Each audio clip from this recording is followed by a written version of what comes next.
What's up guys, so we're back with another SCP Foundation video. If you're new channel, welcome. So we're going to be jumping into a new anomaly. This one I never been exposed to, I never seen before, and this has been recommended to me a few times. So now we're going to be checking SCP-106, the Old Man.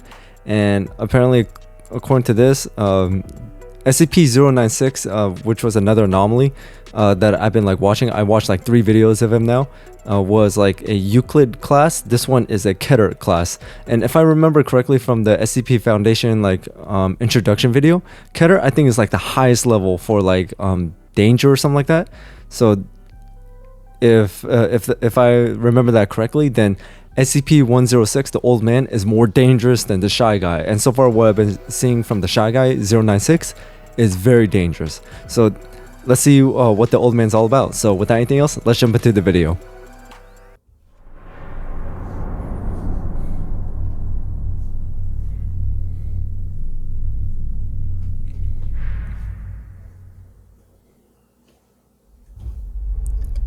Good afternoon, everyone. My name is Dr. Miller, and the SCP we're going to be looking at today is SCP-106. Object Class: Keter. Special Containment class, Procedures. Okay. Revision 11-6. No physical interaction with SCP-106 is allowed at any time. All physical interaction must be approved by no less than a 2/3 vote from O5 Command and may only extend to testing situations. All staff, research, security, Class D, etc. are to remain at least 20 meters away from the containment cell at all times, except for mandated maintenance and reevaluation checks. Containment cell must be held suspended in a secondary cell, the walls of which must be at least 30 meters distant from the outer walls of the first or primary cell. The secondary cell is to remain under total observation at all times and be both illuminated and clear of any and all debris. Any items, movement, or non-normal activity noted within the secondary cell will result in a full site lockdown. Lockdown will be maintained until a situation normal dispatch is issued by Site Command. Any corrosion observed on the primary cell, secondary cell, staff members, or other site locations within 200 meters of SCP-106 are to be reported to site security immediately. Any objects or personnel lost to SCP-106 are to be deemed missing or killed in action. No recovery attempts are to be made under any circumstances. Note: SCP-106 does not have a docile state.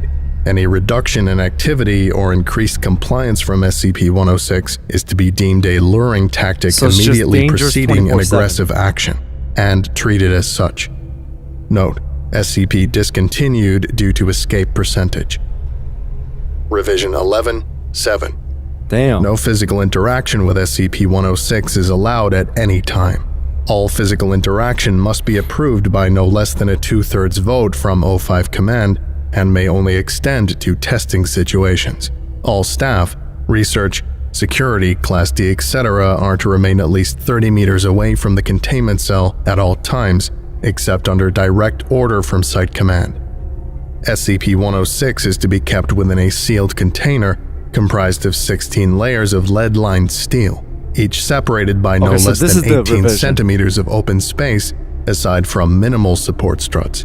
Said container is to be kept suspended by a continuous current system within a fluid medium. This medium is to be replaced in 48-hour cycles and constantly monitored for any corrosion intrusion. Any corrosion observed on any containment cell surfaces, staff members, or other site locations within 200 meters of SCP-106 are to be reported to site security immediately. Any objects or personnel lost to SCP-106 are to be deemed missing or killed in action. No recovery attempts are to be made under any circumstances. SCP-106 does not have a docile state.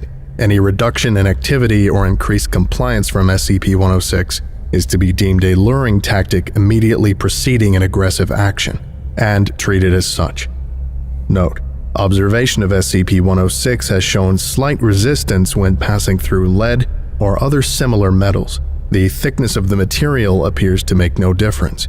In addition, multiple layers of thin material appear to slow SCP-106, forcing it to enter and re-emerge multiple times. Fluids also appear to temporarily confuse SCP-106.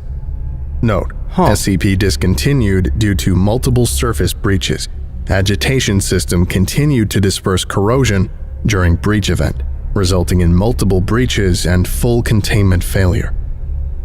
Revision 11-8. No physical interaction with SCP-106 is allowed at any time. All physical interaction must be approved by no less than a 2/3 vote from O5 Command. Any such interaction must be undertaken in AR2 maximum security sites after a general non-essential staff evacuation.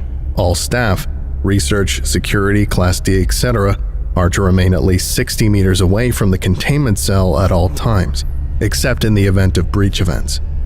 SCP-106 is to be contained in a sealed container, comprised of lead-lined steel. The container will be sealed within 40 layers of identical material, 40 layers each layer separated by no less than 36 centimeters of empty space.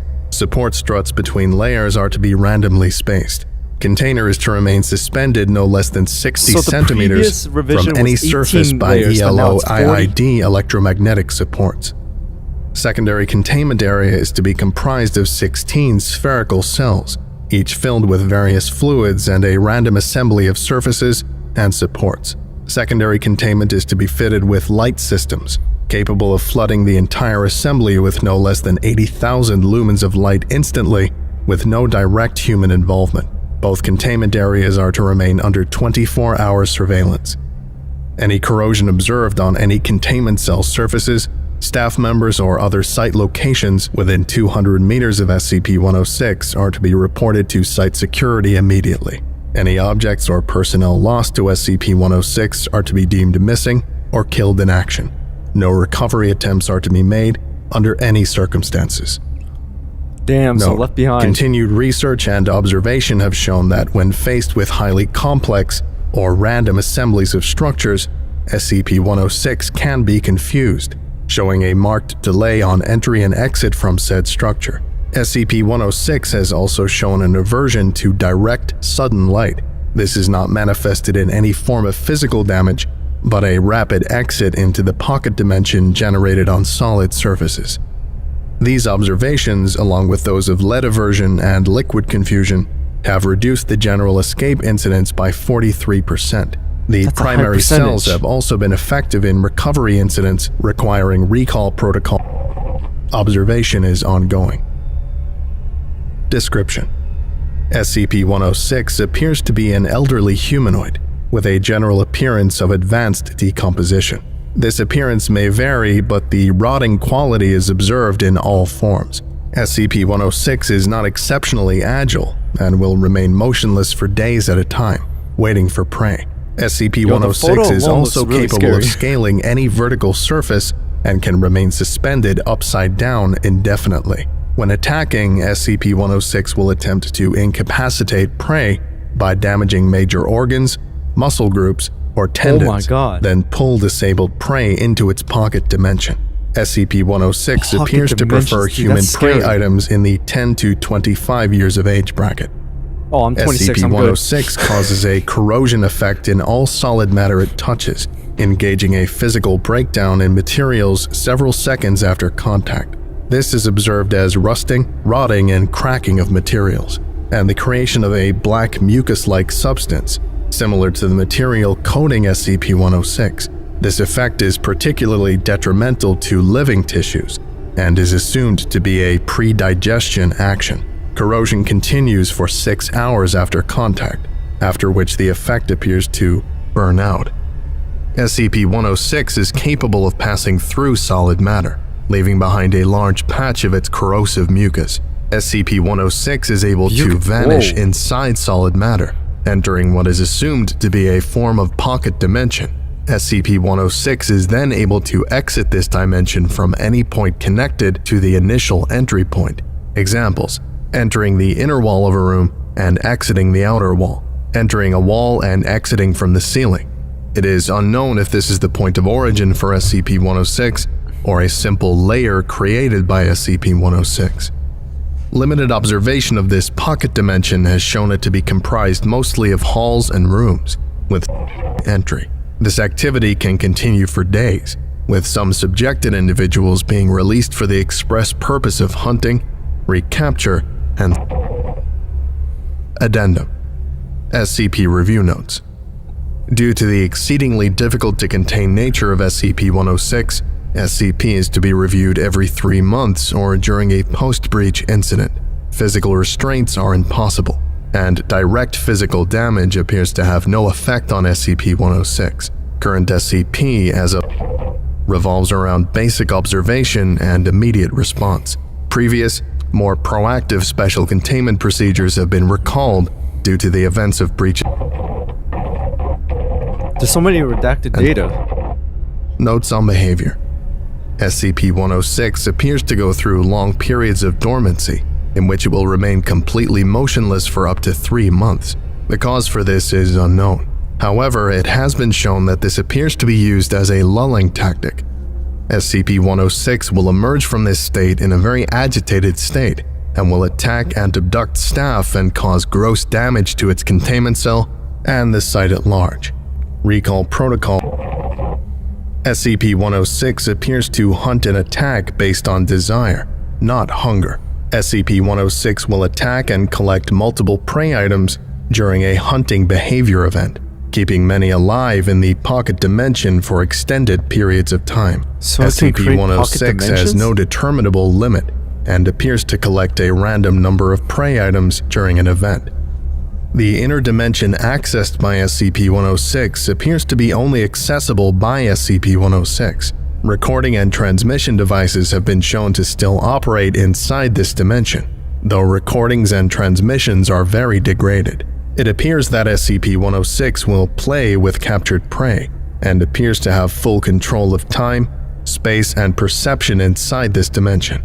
SCP-106 appears. Recall Protocol. In the event of a breach event by SCP-106, a human within the 10 to 25 years of age bracket will be prepped for recall, with the compromised containment cell being replaced and restored for use.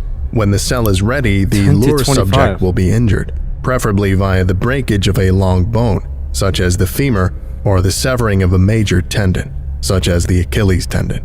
Lure subject will then be placed in the prepped cell, and the sound emitted by said subject will be transmitted over the site public address system. SCP-106 will typically begin to gravitate toward the lure subject within 10 to 15 minutes after hearing the subject. Should SCP-106 not respond to the initial broadcast, additional physical trauma is to be administered to the lure subject at 20-minute intervals until SCP-106 responds. Multiple lure subjects may be used in the case of major containment breach events. SCP-106 will typically enter a dormant state after finishing with a lure subject. In addition, subjects may... This concludes today's lecture.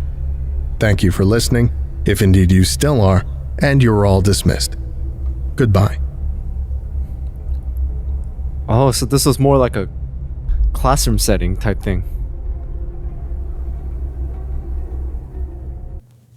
Alright, so that was SCP-106, the old man who is subject class Keter.